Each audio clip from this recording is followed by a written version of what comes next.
Und Entschuldigung, aber da sind gerade 2 Giraffen gewesen. Ups. Hier in Kimberley ist ja die größte Mine von Diamantenmine von Afrika gewesen.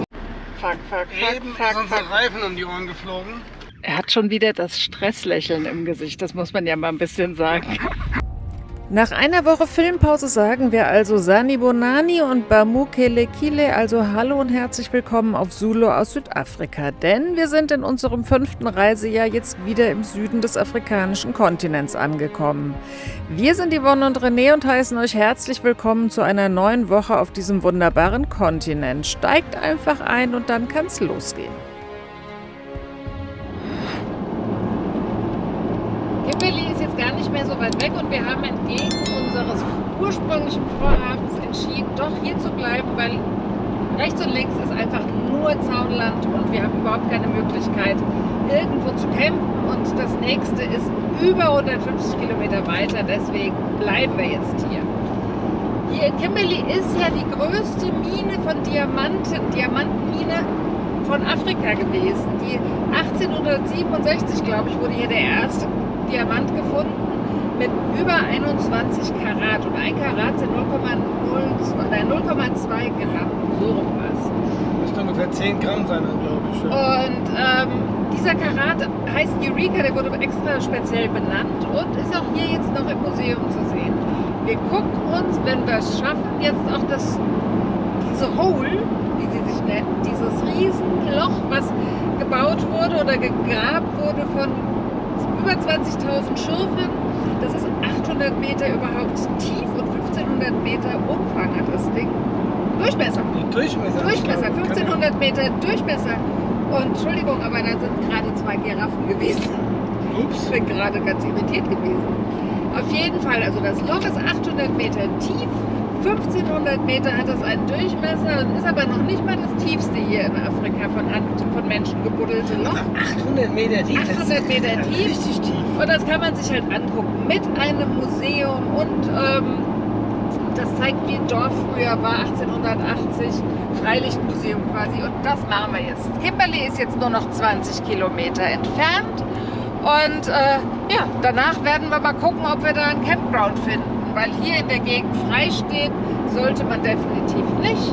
Machen wir auch nicht, sind wir ja brav. Das geht doch gar nicht, da stehst du einfach in der Straße. Und deswegen haben wir diesen Beschluss jetzt gefasst. Wir tanken noch mal. We're from Germany. Wir sind gerade in Kimberley, Yes. jetzt tanken wir heute noch mal voll. Letzter Tag. Morgen geht es um 10 Rand hoch, das ist wie in Europa. Über 50% geht das quasi jetzt hoch. Heute ist 21,50, ja nicht über 50%, habe ich gelogen, aber heute 21,50 Rand, morgen um die 10 Rand mehr. Es ist verrückt und er ist einfach froh, wenn er heute Abend nach Hause gehen kann und die Füße hochlegen kann und morgen hat er one day off. Da hat er frei, weil hier ist Verrücktenhaus. Oh, that's kind. Das kriegt man hier noch immer als Service zugemacht. Das ist ein Kriegsdenkmal.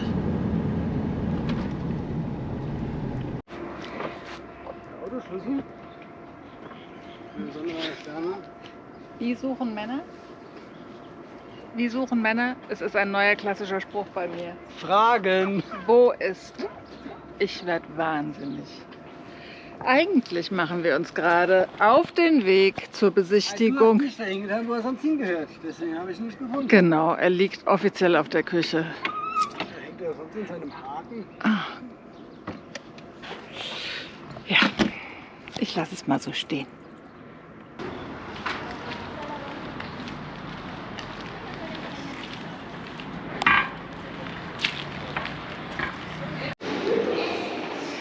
Also, es gibt keine Führung mehr. Es gibt nur noch einen 20-minütigen Film und der ist schon vorbei. Der letzte wurde um 4 gezeigt, der nächste wird morgen gezeigt, irgendwann um 9 oder 10. Und da haben wir gesagt, da haben wir jetzt keine Lust zu für einen Film. Irgendwas Persönliches ist ja dann auch schön. Filme machen wir mal selber. Und deswegen gehen wir jetzt mit euch einfach mal hier zum Hole. Also wir gucken uns jetzt am Ende dieser langen Brücke das dicke, fette Loch an. Was haben wir gesagt? 800 Meter tief. Das kann ich mir kaum vorstellen, weil das ist sehr, sehr tief. Da.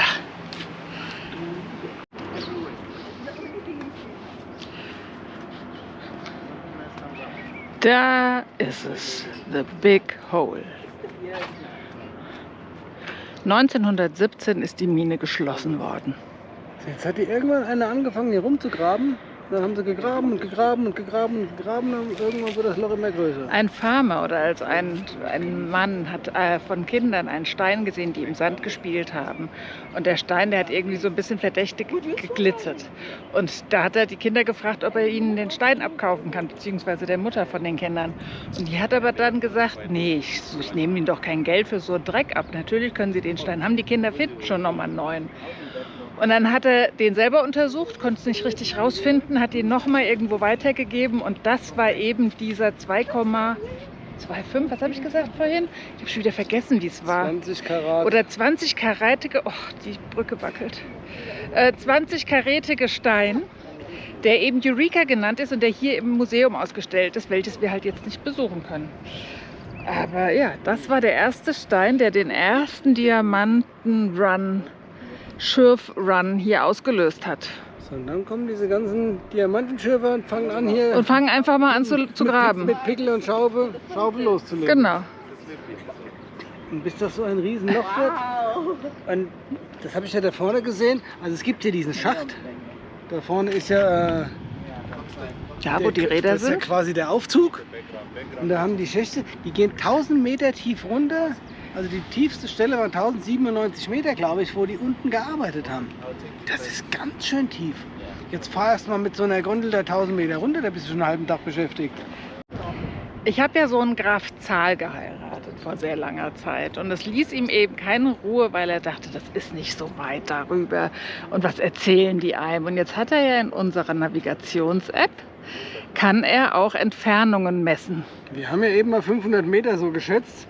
Jetzt habe ich hier geguckt, also auch über das Wasserloch hinaus, also Böschung zu Böschung, sind 500 Meter, also 450 sagt es jetzt hier, aber jetzt können wir mal ein paar Toleranzen reinbringen, aber auf jeden Fall keine 1,5 Kilometer. Das Buch lügt wie gedruckt. Ist ja Wahnsinn, aber vielleicht stimmt ja die Geschichte mit den Kindern, die ich euch eben erzählt habe. Ich finde, die klingt auch schön. So, ich dachte, die hättest du erfunden. Ich fand es eine schöne Geschichte auf jeden Fall. Ich habe sie nicht erfunden, ich habe sie nachgelesen und euch dadurch erzählt. Ich kann nicht mehr. Ich bin nicht so ein mal kontrollieren. Geschichtenerzähler wie mein Mann. Steht in meinem Buch, ich kann ja auch nichts dafür. Ich habe nur nacherzählt, was in meinem Buch steht, in meinem Reiseführer, in meinem offiziellen. Ja gut, die Reiseführer müssen ja auch immer Spannendes schreiben, damit irgendeiner die Bücher kauft. So, das ist der Förderturm. Wir dürfen leider nicht auf das Gelände da drüben drauf, weil wir nur für das Loch bezahlt haben. Naja, aber fotografieren und filmen darf ich. Hier ist das Informationszentrum, auch mit Schmuckläden und einem Café. Nur das macht jetzt alles schon zu. Wir sind einfach viel zu spät. Ja, so sah damals eine Stadt aus. Ich wollte schon Dorf sagen, aber das war damals bestimmt eine Stadt. Das war damals eine Stadt. Und überall da, wo Diamanten oder Gold gefunden werden, da sind Städte aus dem Boden gesprossen wie Grashalme und Unkraut. So ganz lustig hier. Hier ist Renés Abteilung. Jetzt ist es richtig gut. Chevy 6-Zylinder wohnt hier unten drunter. Und das ist alles eine Holzkabine auch noch. Das ist ja schon ein bisschen steil.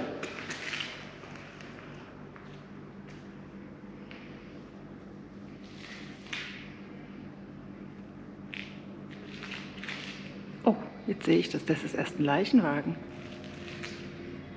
Ich weiß nicht, wie es euch so ergeht, aber wir beide fühlen uns bei solchen Besichtigungen immer sofort in die jeweilige Zeit zurückversetzt. Vor unserem inneren Auge sehen wir die Menschen hier leben und arbeiten. Wir stellen uns vor, unter welchen Mühen sie ihre Lebensgrundlage schaffen mussten und denken auch gerne über die damaligen gesellschaftlichen Strukturen nach.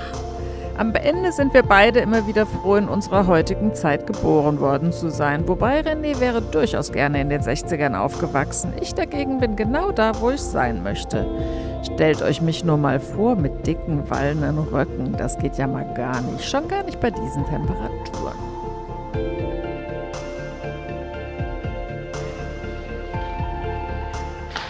Die Technik hier ist auch nicht viel anders als bei unserem Toyota. Auto bleibt irgendwie doch Auto. Dem dunklen Loch ist hier unten gerade verschwunden. Was hast denn du hier?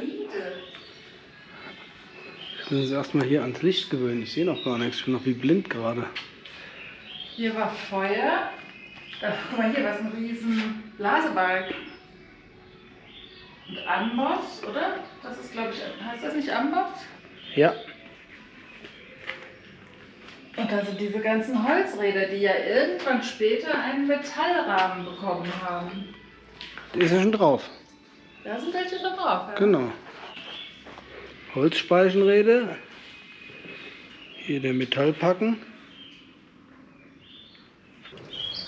Jetzt können wir mal gucken, wo der Chef gewohnt hat.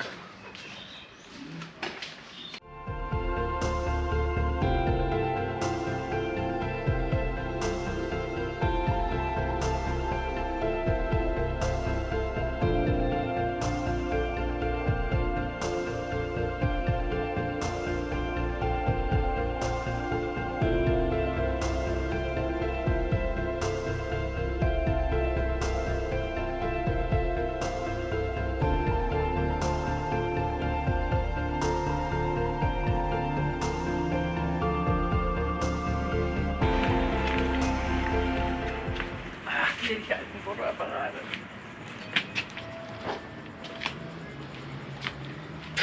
Man muss ja mal dazu sagen, Renés Opa, mein Uropa, Renés Uropa hatte auch ein Wanderkino. Und dieser Apparat existiert immer noch bei seinem Bruder in der Wohnung. Also wir sind im Ursprung schon so eine Zigeunerfamilie. Und hier können wir jetzt wahrscheinlich die wichtigste Bude sehen. Den Diamantenkäufer. Käuferbüro, Aufkäuferbüro. Und die zweitwichtigste Bude, oder vielleicht sogar auch doch die wichtigste Bude, sehen wir hier. Der Saloon. Der Saloon, und ich habe mich gerade gewundert, was das ist. Aber es ist ein Nachbau wahrscheinlich, aber wahrscheinlich für die Pferde und Maulesel. Zum Anbinden. Und für all die, die nach so einem harten Arbeitstag beim Diamantenabbau noch Kraft hatten, die konnten dann hier in die Boxing School gehen.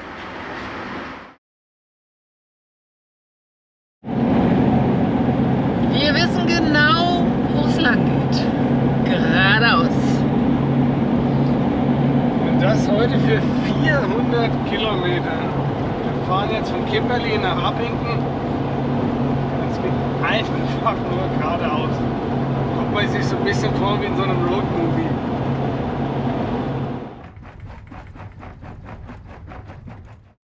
Fuck, fuck, fuck, Eben ist fuck, uns fuck, der Reifen um die Ohren geflogen. fuck, fuck, fuck. Oh, der Kran war gewaltig. Wo ist Feuer? Nee, ist glaube ich gut. Wow.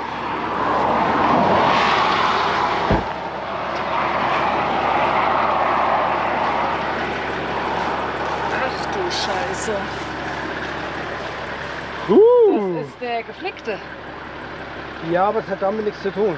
Der ist, glaube ich, da hat die Karkasse jetzt abgelöst. Naja, zu dem Thema, ob wir doch mal neue Reifen brauchen. Warum qualmt der so? Ja, weil der Eis jetzt nicht gerubbelt hat. Also vielleicht ist er natürlich auch. Schatzi, die Luftfeuer aber rausgegangen, du. der hat echt gut die Spur gehalten eben. Ja, muss ich auch sagen. Hat er Holla. gut gemacht. Okay. Puh, Wow.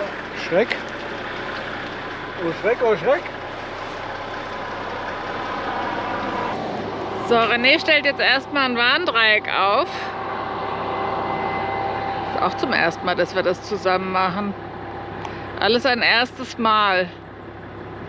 Wir stehen halt ziemlich doof direkt an der Straße, aber wir sind halt direkt auf den Felgen. Wir können noch keinen Meter uns mehr bewegen, ohne dass wir die Felge irgendwie kaputt machen.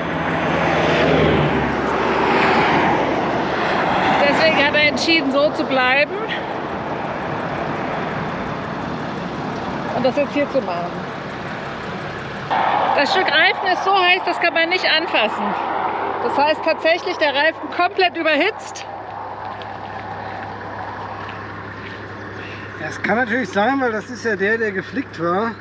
Vielleicht hat er eben doch mal wieder ein bisschen Luft verloren, aber eigentlich war halt früher alles gut. Das war alles gut. Aber jetzt kommen mal unsere 2 Warndreiecke, die wir ja extra für Simbabwe, glaube ich. Ne, Mosambik mussten wir die, glaube ich, Ich kaufen. weiß gar nicht, in welchen Ländern. Ich glaube, die brauchen wir jetzt fast. Oh, Okay, wie ist High Quality hier, ne? Nee, warte mal. ja, gleich kaputt gegangen. Das klappt. Da geht er hin und stellt es jetzt nach vorne. Eins vorne, eins hinten. In allen anderen Ländern Afrikas würden ja jetzt Büsche oder Zweige dann auf der Straße stehen. Nein, aber wir sind ja im ordentlichen Südafrika mit ordentlichen Parkbuchten, alles ist ordentlich. Da stellen wir auch ordentliche Warndreiecke hin. Er hat schon wieder das Stresslächeln im Gesicht, das muss man ja mal ein bisschen sagen. Jetzt lagen wir ja so gut im Schnitt. Wir haben einen Schnitt schon von fast 80 km/h gehabt. Und das reißt uns jetzt wieder hier komplett runter. Wir wollten ja eigentlich heute, ich sag mal, später Mittag in Abwinken sein. Aber gut, jetzt machen wir mal hier so einen Speed-Schnellwechsel. Wir müssen aber den Reifen nehmen, weil den zerfledderten.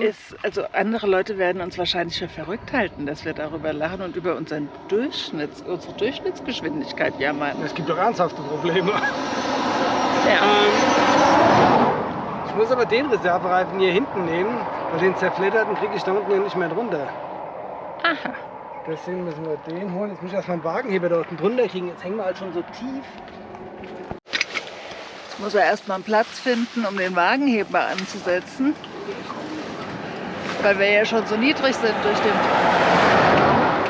nicht mehr so ganz vollständigen Reifen. Wir sind beide zum Glück Menschen, die in Stresssituationen extrem runterkühlen und einfach nur funktionieren, um danach das Zittern anzufangen. Immerhin waren wir auf dieser geraden Strecke mit über 100 km/h unterwegs. Da kann sich ein Auto unserer Gewichtsklasse schon mal ganz schnell durch Schlingern in sehr gefährliche Situationen bringen.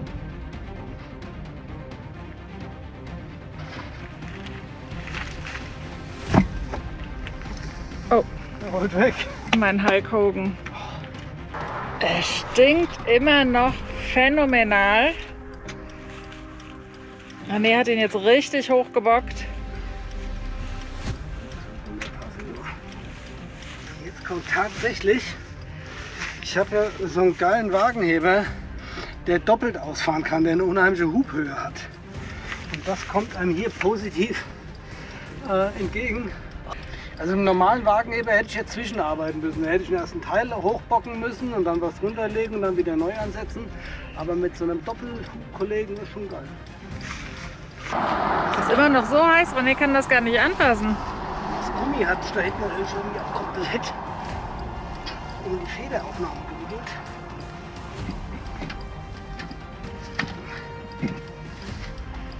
Du hättest Handschuhe. Die Stahlfuddel entgegen. Ich ziehe sie wieder mal an. Morgen backen wir dann wieder ein Brot damit. Schmeckt dann auch authentisch.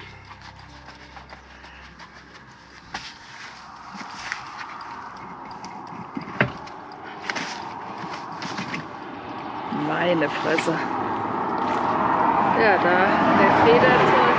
Hinter der Feder ist auch noch was auf der Feder. Nicht, dass sich das verklemmt hat. Ja, aber entscheidend ist, hier ist nichts kaputt gegangen. Hier hat nur dieses Ankerblech da, dieses Blechlein hat so eine leichte Delle gekriegt. Ansonsten sieht aber alles intakt aus. Bis auf den Reifen, der sieht nicht ganz so intakt aus.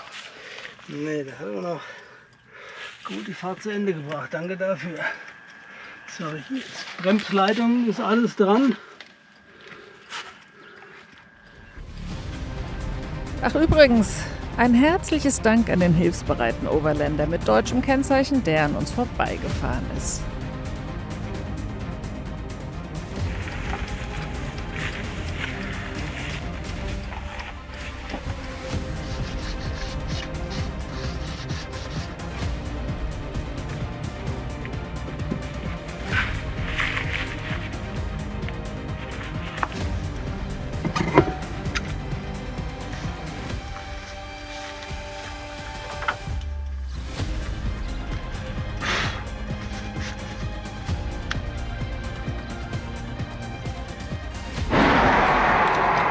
Immer ordentlich jetzt anziehen, aber nach dem Motto, was ich vom René gelernt habe, nach Fest kommt ab.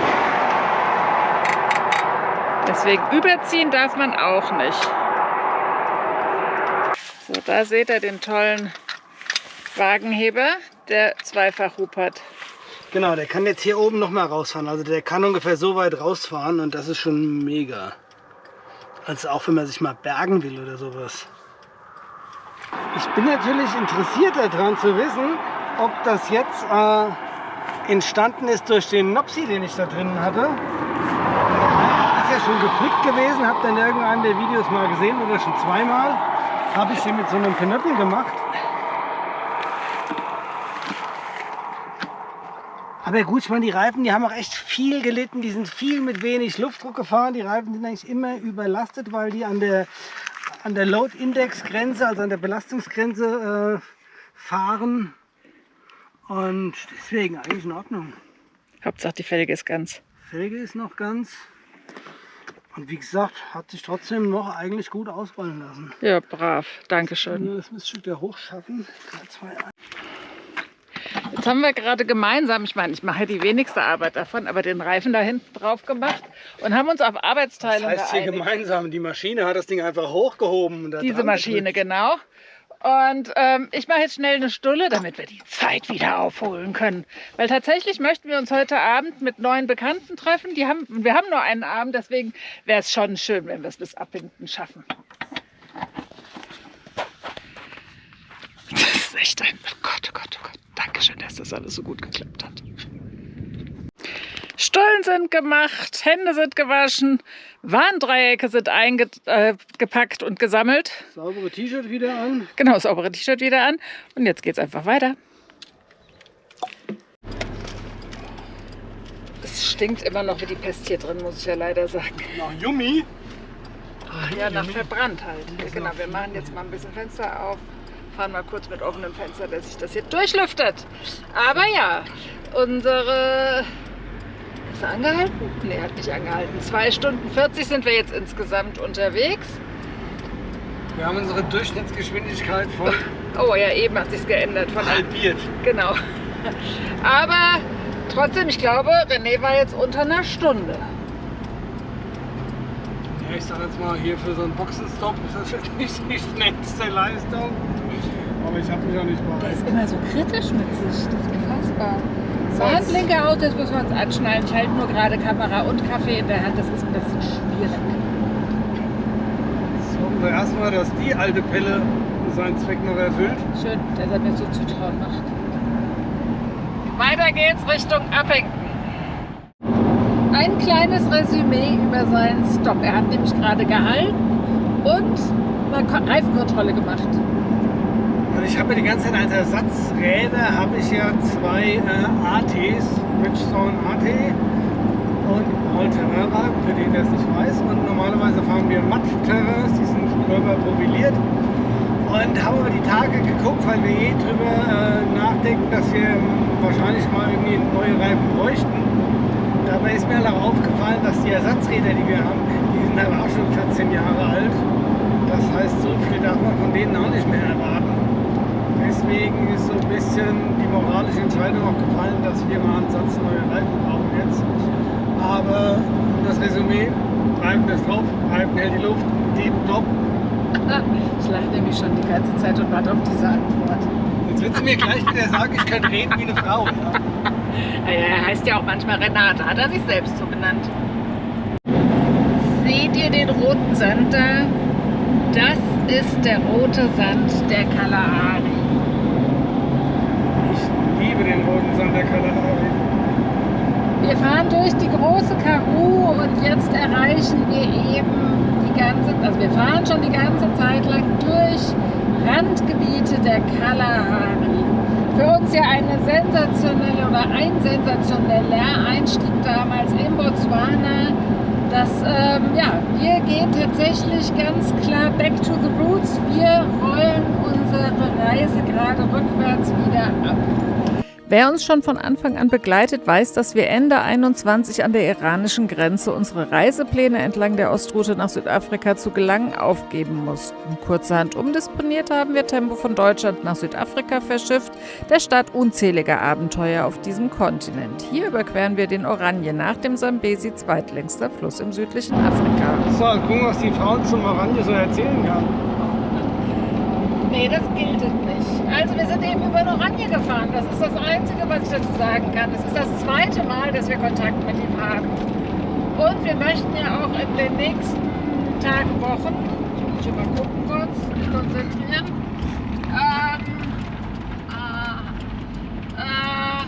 wollen wir ja auch nochmal hin an den Oranje River. Also, sondern jetzt sind hier rechts. Ja. Fragt er mich in solchen Situationen, wo ich mich auch noch konzentrieren muss? Wir fahren jetzt auch ein bisschen in Oranje hier einfach entlang, so wie es aussieht. Jawohl, ja.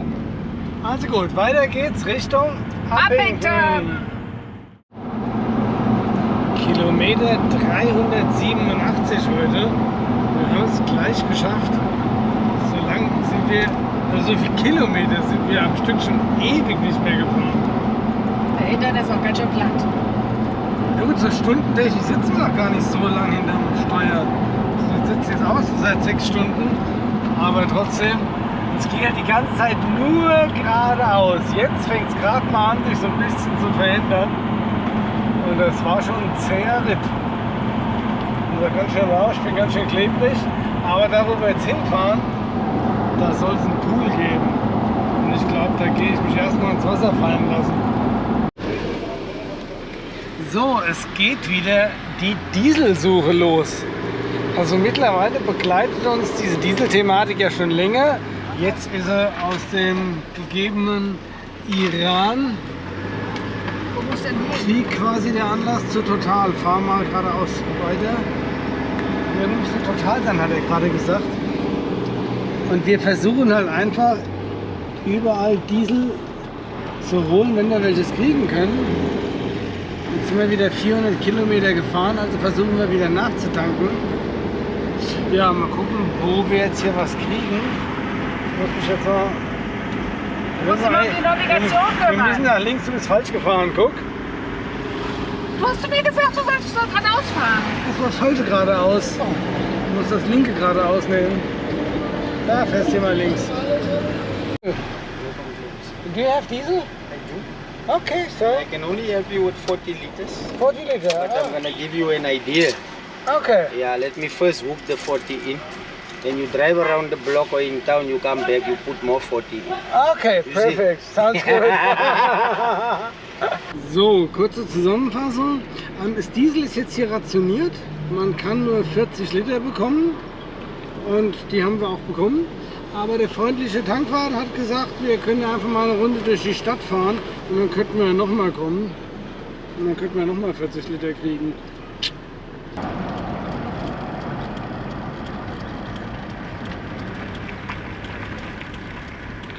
Etappenziel erreicht, meine Damen und Herren. Und damit sind wir auch schon am Ende dieses Films für diese Woche angekommen. Vielen Dank, dass ihr uns wieder begleitet habt. Nächste Woche nehmen wir euch mit zu einem kleinen Overlander-Treffen und anschließend in den Tralagadi National Park. Es lohnt sich also wieder dabei zu sein.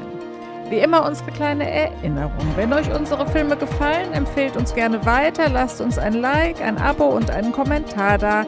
Damit unterstützt ihr uns und unseren Kanal wirklich enorm. Für eine direkte Unterstützung unserer Reise findet ihr den Link zu PayPal unter der Videobeschreibung. Dafür sagen wir von Herzen Danke. Und jetzt bleibt uns nur noch zu sagen, schön, dass ihr dabei gewesen seid. Macht's gut, tschüss und bye bye, bis nächsten Sonntag.